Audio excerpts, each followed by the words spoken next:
Alunos, é uma alegria estar aqui com vocês. Eu me chamo a professora Rosane da Rosa Cachapuz e nós vamos falar sobre direito das famílias.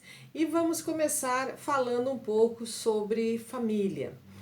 Nós sabemos que a primeira família que se tem notícia é a família oriunda do casamento. E há muitos e muitos anos, os direitos estabelecidos todos eram oriundos do casamento. Mas é importante a gente começar falando um pouquinho sobre família. E nós sabemos que desde que o mundo é mundo, sempre existiu a família. Até recomendo para vocês um livro do Colange, Fustel de Colange, A Cidade Antiga, que é muito gostoso de ler e que ele fala exatamente sobre as formas de casamento que nós tínhamos na antiguidade.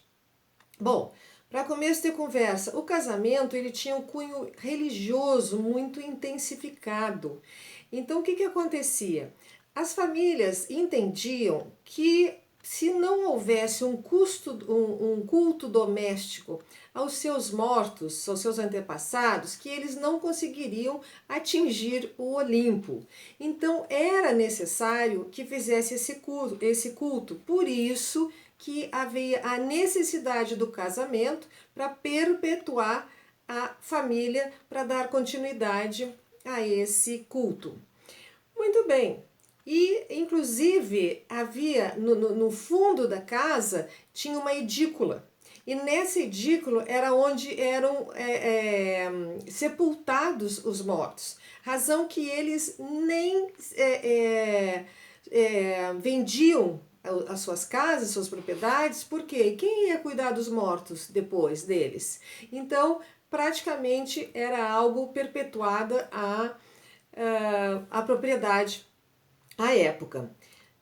Também nesse mesmo livro de Colange, ele fala sobre os casamentos, tipos de casamentos diferentes, muito interessantes e tristes, em que o pai levava a filha ao altar e entregava para o noivo e simplesmente entregava um chicote junto, dizendo: a partir de agora, a única pessoa que pode bater na minha filha és tu, o marido.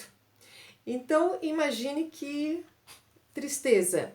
Outro tipo de casamento, quando o pai entregava a noiva ao marido no altar, ele dava um tapa no rosto, significando que era a última vez que o pai batia e que dali para frente somente o marido podia fazer.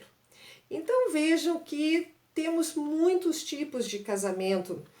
E quando nós chegamos no Brasil, entre aspas, no descobrimento em 1500, o que aconteceu? A influência totalmente patriarcal. Muito bem. Influência patriarcal, homem era o dono de tudo, era o poderoso. A esposa era apenas para procriar. E as concubinas, que já tinha desde aquela época, era para dar prazer. Interessante que a esposa que tivesse prazer, ela era tida como prostituta. Era um verdadeiro absurdo isso acontecer. Então as esposas eram apenas para a procriação. Muito bem.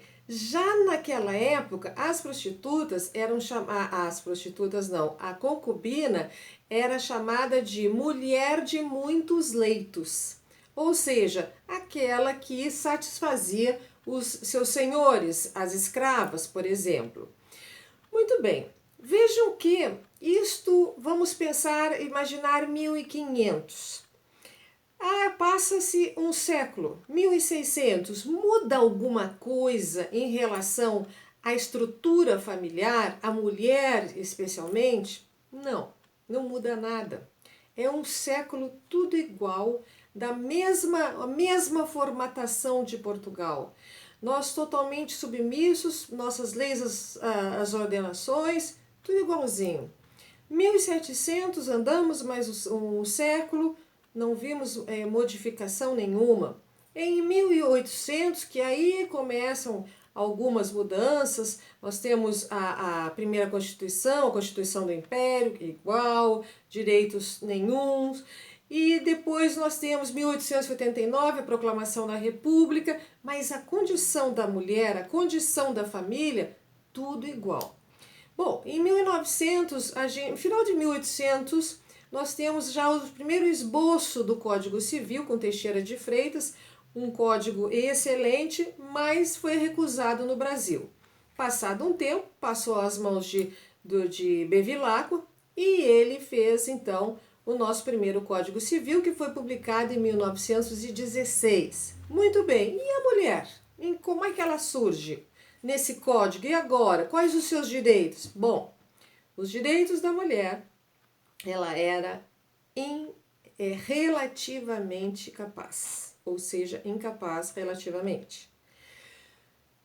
Pois é, continua tudo igual, a mulher sendo totalmente, vivendo à mercê do homem, que tinha o poder, né, de vida e morte sobre a sua esposa, sobre os seus filhos, mas na antiguidade, vejam, se o pai ele fazia uma dívida muito grande, ele podia entregar um filho seu em pagamento daquela dívida para trabalhar né, com esse credor até pagar essa dívida. Vejam como é que era constituído. Muito bem. Mas 1900, como eu dizia, 1916, o Código Civil de Bevilacqua, relativamente capaz a mulher. Mas foi lá em 1932 que no governo de Getúlio Vargas, que a mulher foi lhe garantido o direito de votar. Já houve algo diferente. Muito bem, 1962, o que aconteceu? O Estatuto da Mulher Casada. Esse veio nos emancipar, nos tornando capazes. Agora sim a mulher é capaz. Mas os seus direitos totalmente limitados, não tinha, não ia em busca de um trabalho, ela vivia na limitação ainda na sua situação de mulher. Quando que isso muda?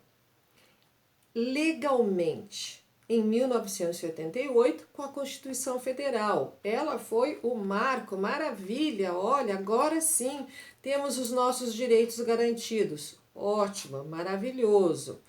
Artigo 5º da Constituição Federal, todos são iguais perante a lei. Artigo 226, parágrafo 5º da Constituição Federal, os direitos do homem e da mulher são iguais dentro do casamento. 227, parágrafo 6º da Constituição Federal, igualdade dos filhos, porque até então, vejam só tinham direito os filhos que fossem oriundos do casamento e os demais, fora do casamento, e tinham várias denominações, os filhos espúrios, os filhos bastardos, não tinham direito nenhum. Mas é na Constituição Federal que nós vemos os princípios da igualdade no casamento entre os cônjuges, o princípio da igualdade, os mesmos direitos existentes entre os cônjuges. Então, é a Constituição libertadora. Muito bem. Agora, pergunto para vocês o seguinte, vocês acham que de 1500 até agora, quantos séculos passou em que a mulher sempre foi aquela que era subjugada pelo seu marido? Em alguns anos, dá para mudar toda essa carga emocional? É muito difícil. Então, até hoje, nós vemos muitas mulheres ainda carregando aquela situação de antigamente, se desvalorizando, como foi muitos séculos. É uma carga emocional que vai de ano a ano. E, gente, olha, nós desde os grandes filósofos, Platão, Aristóteles, sabe o que eles falavam na mulher? que a capacidade intelectual era muito pequena da mulher. Por isso que a ela só cabia cuidar dos seus filhos e do seu marido, porque ela não tinha uma capacidade intelectual de discernimento de grandes trabalhos e tal. Muito bem, essa ideia foi se propagando, mas, como eu já falei para vocês, Constituição Federal foi o grande marco. E nós chegamos ao patamar em que hoje as mulheres já conquistaram seu lugar ao sol, elas já trabalham, elas já têm a sua própria identidade formada. Bom, mas também o que aconteceu com tudo isso? Aconteceu que nós nos tornamos campeões mundiais em separação e divórcio. Por que isso? Porque houve uma mudança de entendimento de identidade tanto da mulher quanto do homem. A mulher, ela passa a uma mudança gigantesca na sua forma de viver agora. E o homem também, que a vida inteira foi dominante, que a vida inteira comandou, e agora ele está vivendo lado a lado igual à sua mulher, e isso trouxe muitos e muitos conflitos.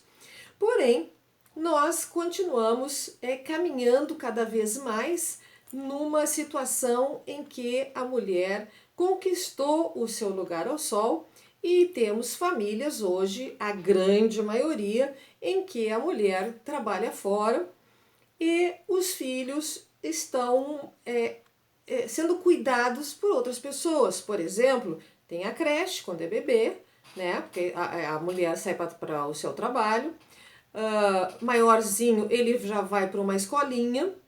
Então os pais deixam de manhã, buscam no final da tarde, porque ambos estão trabalhando, e quando a criança volta para casa, geralmente já vem de banho tomado, já fez a sua última refeição na escolinha e chega em casa e tem aquele momento de lazer com os pais, brincadeira daqui e dali, os pais também cansados, e já a criança vai dormir e do outro dia começa tudo igual.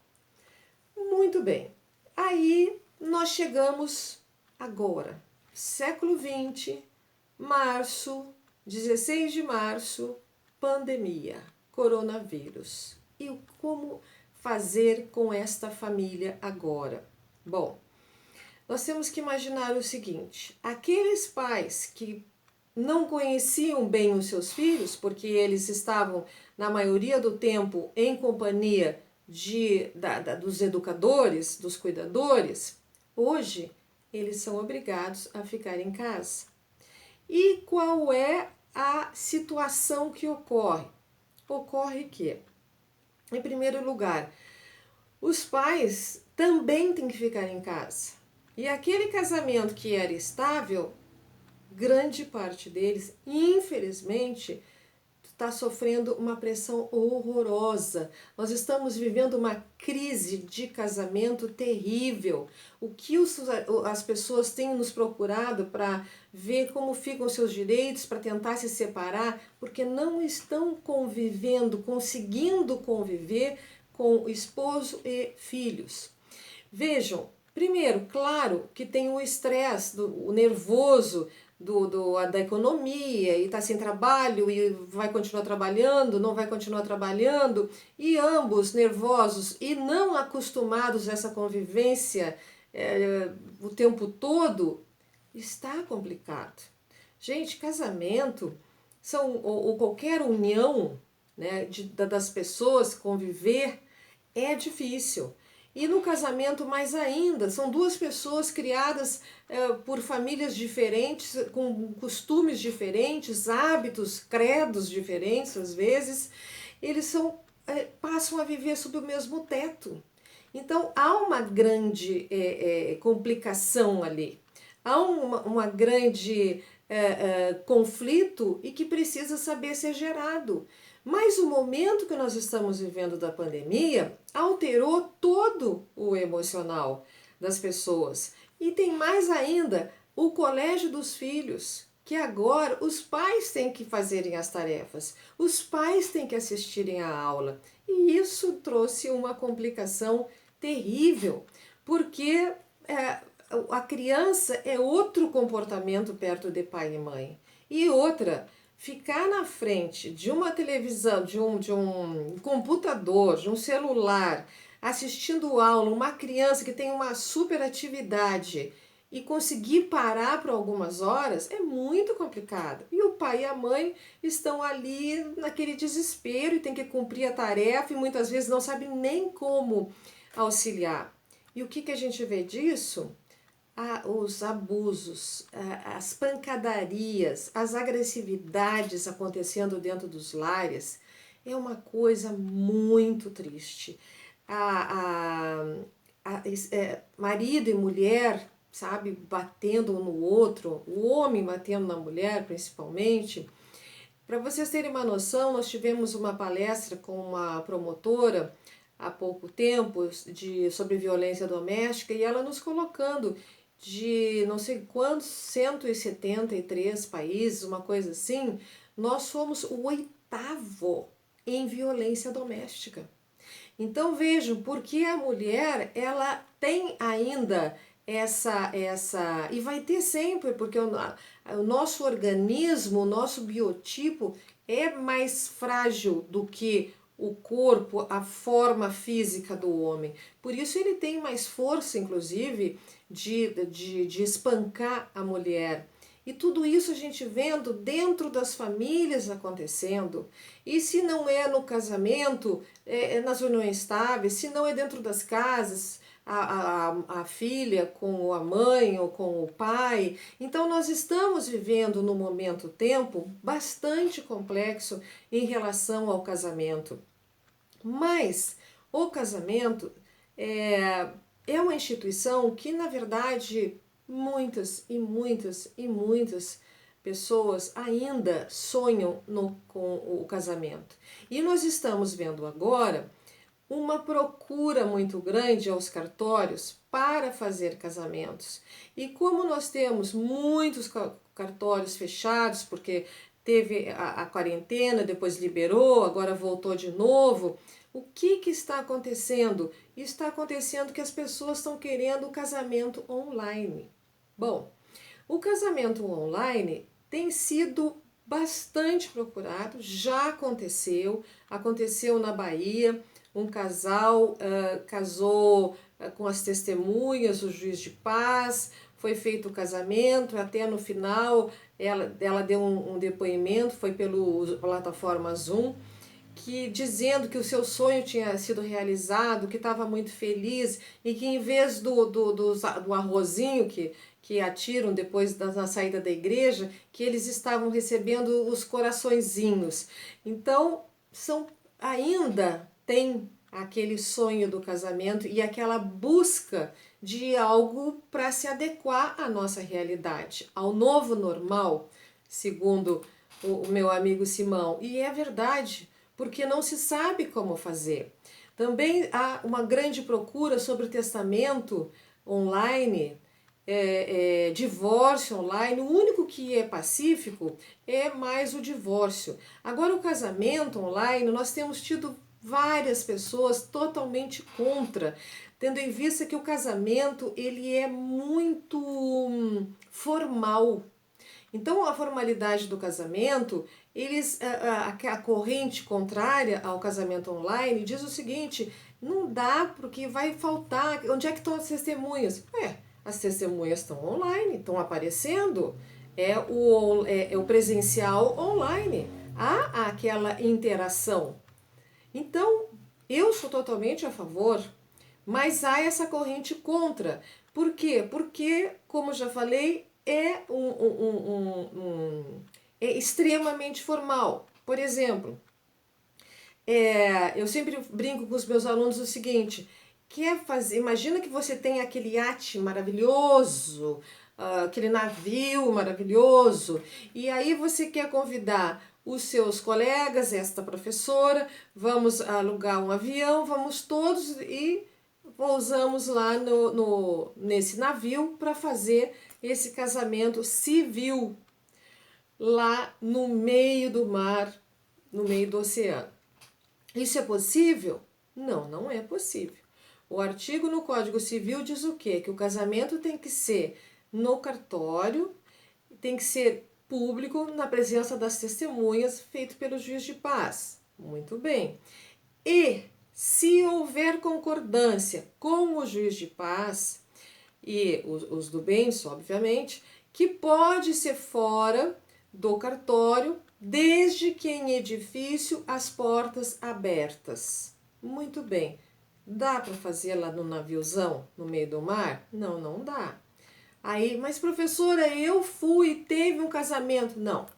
Você foi nesse casamento, mas era um casamento religioso.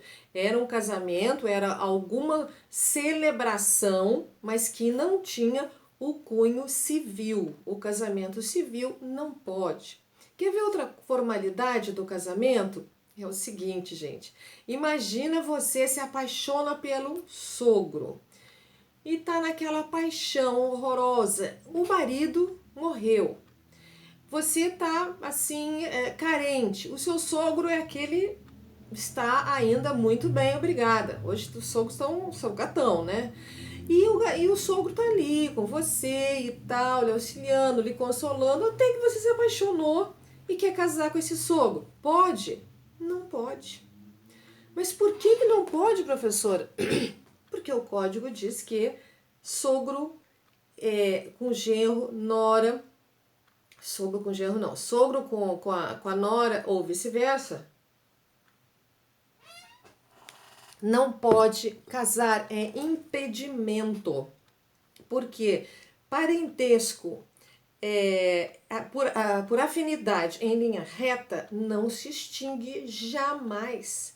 Nem que morre o cônjuge, anula o casamento, divorcia, mas o sogro e a sogra você leva na bagagem. Eu sempre digo, casou 3 vezes, 3 sogras, 3 sogros, é para sempre. Compra presente para Dia das Mães para os 3, porque não existe ex-sogra e ex-sogro. É um parentesco que é para sempre. Então você tem que ter aquele entendimento. Mas aí você deve estar pensando, por isso que eu não caso, porque eu vou viver em união estável. Se eu quiser viver com o sogro, eu vou viver. Não, também não vai. Por quê? Porque a união estável, nós vamos ver na aula a seguir, ela diz que tem que ser uma união entre pessoas que não tenham impedimento. E nós, no Código Civil, diz que o impedimento para o casamento, há impedimento para o casamento entre afins em linha reta. Portanto, nem em união estável você pode viver com o sogro. Mas eu vou viver com o sogro, vai viver em concubinato. E direitos? Direito você não vai ter, a não ser que haja uma série de requisitos que nós vamos falar mais adiante sobre os direitos do concubino. Então, existe muitas pessoas entendendo que não pode o casamento virtual. Eu acredito que no momento tempo, vejam, é tudo uma situação que nós estamos passando de problemas sérios acontecendo, uma nova. Nós não podemos simplesmente chegar aí no cartório e fazer o casamento, né? Até uma curiosidade, achei extremamente interessante, também na Bahia. Tem uma plataforma online, são 2 irmãos advogados, que eles fizeram uma plataforma para fazer casamento, testamento e divórcio online. E então a pessoa que quer casar entra em contato com a plataforma já proporciona o momento, o juiz de paz, toda a situação, e para as pessoas poderem realizar o casamento. Então nós estamos vendo arranjos acontecendo de todas as espécies, né, no sentido de tentar achar saída, porque em momento de pandemia Nós não podemos cruzar os braços e ficar em casa murmurando, esperando que passe. Vai passar, todo deserto tem um fim. Mas nós, enquanto isso, precisamos continuar aprendendo e buscando meios de solucionar, porque o ser humano é extremamente complexo e as relações familiares vão acontecendo a todo momento e de todas as formas. E o direito está aqui para auxiliá-los. E aí, nesse momento tempo que vivemos, é buscar soluções. Não podemos parar no tempo e sim temos que continuar avançando para que a gente possa cada vez mais estar vivendo o nosso presente. Não tem como olhar nem para trás nem para frente. Atualmente nós temos que achar soluções dentro das casas, dentro da família, temos que nos adequar a dar aulas para os filhos, a conversar com o marido, para que não se torne ainda mais grave esse momento que estamos vivendo. Boa noite a todos, muito obrigada.